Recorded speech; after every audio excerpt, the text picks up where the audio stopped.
Friends, ഇനി നമുക്കൊരു പുതിയ റെസിപ്പി നോക്കാം കേട്ടോ. അപ്പോൾ അതിന് വേണ്ടി എടുത്തിരിക്കുന്നത് ചപ്പാത്തിയാണ്. അപ്പോൾ ഈ ചപ്പാത്തി നമ്മൾ രാവിലെ ഉണ്ടാക്കി ചിലതൊക്കെ കുറച്ച് ബാക്കി വരാറില്ലേ, ആ സമയങ്ങളിലൊക്കെ നമുക്ക് ഉണ്ടാക്കാൻ പറ്റും. ഇനി അതല്ല, നമുക്ക് ഈ ഒരു റെസിപ്പി ഉണ്ടാക്കാൻ വേണ്ടിയിട്ട് തന്നെ ചപ്പാത്തി ഉണ്ടാക്കി ഇതുപോലെ ചെയ്യാം. എങ്ങനെയാണ് ഉണ്ടാക്കുന്നത് നോക്കാം. അതിനുവേണ്ടി ഒരു പാൻ ഗ്യാസിലോട്ട് വെച്ചിട്ടുണ്ട്. ഇനി ആവശ്യമായിട്ടുള്ള ഓയിൽ ഒഴിച്ചു കൊടുക്കാം. എണ്ണ ഒന്ന് ചൂടായി വന്നിട്ടുണ്ട്. ഇനി നമുക്ക് ഫ്ലെയിം ഒന്ന് കുറച്ചു കൊടുക്കാം. ഇത് 2 മീഡിയം സൈസ് സവാള അരിഞ്ഞെടുത്തതാണ്, അതൊന്ന് ചേർത്ത് കൊടുക്കാം.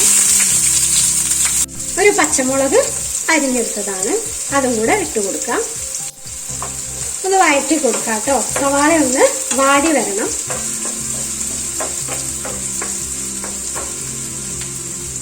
ഉപ്പിട്ട് കൊടുക്കാം.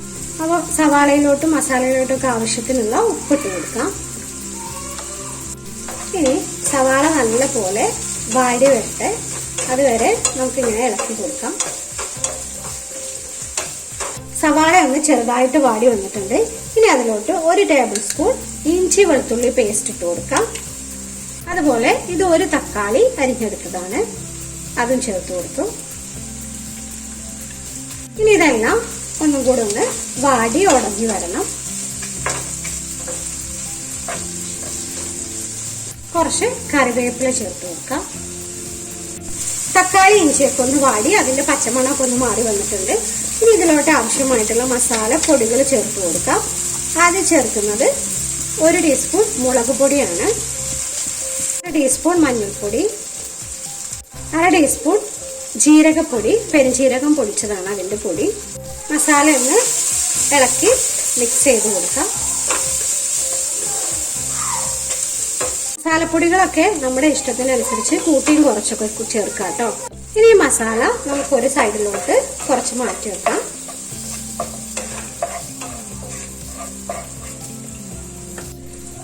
രണ്ട് മുട്ട എടുത്തിട്ടുണ്ട്, അതൊന്ന് പൊട്ടിച്ച് ഈ ഭാഗത്തോട്ടൊന്ന് ഒഴിച്ചു കൊടുക്കണം.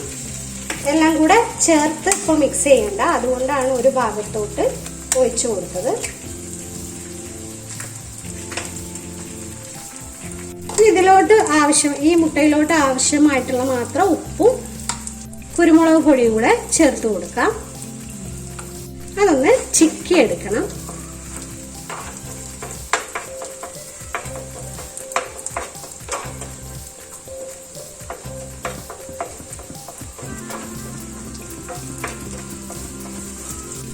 വളരെ ചെറിയ പീസസ് ആയിട്ട് ചിക്കി എടുക്കണ്ട, അതാ ഇതുപോലെ ഒന്ന് കുറച്ച് വലിയ പീസായിട്ട് തന്നെ കിടന്നു. ഇത് മസാലയിലോട്ടൊന്ന് മിക്സ് ചെയ്ത് കൊടുക്കുക എല്ലാം കൂടെ.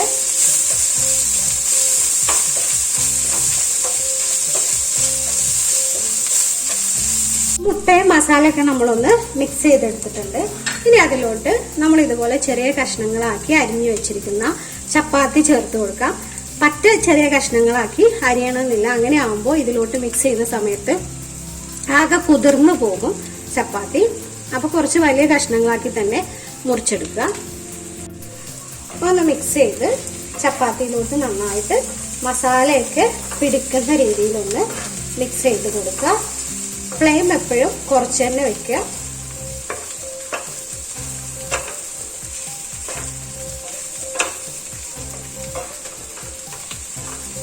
ചപ്പാത്തി ഇപ്പം നല്ല പോലെ ഒന്ന് കുതിർന്ന് വന്നിട്ടുണ്ട്.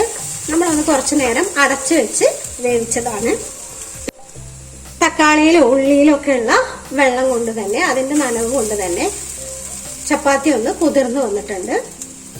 ചേർക്കാനുള്ള കുറച്ച് മല്ലിയിലയാണ്. മല്ലിയിലയുടെ ടേസ്റ്റ് ഇഷ്ടമുള്ളവർ കൂടുതൽ ചേർക്കുക, അല്ലെങ്കിൽ ചേർക്കാതിരിക്കുകയോ അല്ലെങ്കിൽ കുറച്ച് ചേർക്കുകയൊക്കെ ചെയ്യാം. ഒരു ക്യാപ്സിക്കത്തിന്റെ ഒരു പകുതി എടുത്തിട്ടുണ്ട്, അതും കൂടെ ചേർത്ത് കൊടുക്കാം. അതുപോലെ ഇവിടെ യെല്ലോ ക്യാപ്സിക്കം കൂടെ എടുത്തിട്ടുണ്ട്, അതും നമുക്ക് ചേർത്ത് കൊടുക്കാം. അവസാനം ചേർക്കുന്നത് അത് വല്ലാതെ ഉടഞ്ഞു പോകാതിരിക്കാനാണ്. ഇനി അതും കൂടെ ഒന്ന് മിക്സ് ചെയ്ത് മസാലയിലോട്ട് ചേർക്കാം.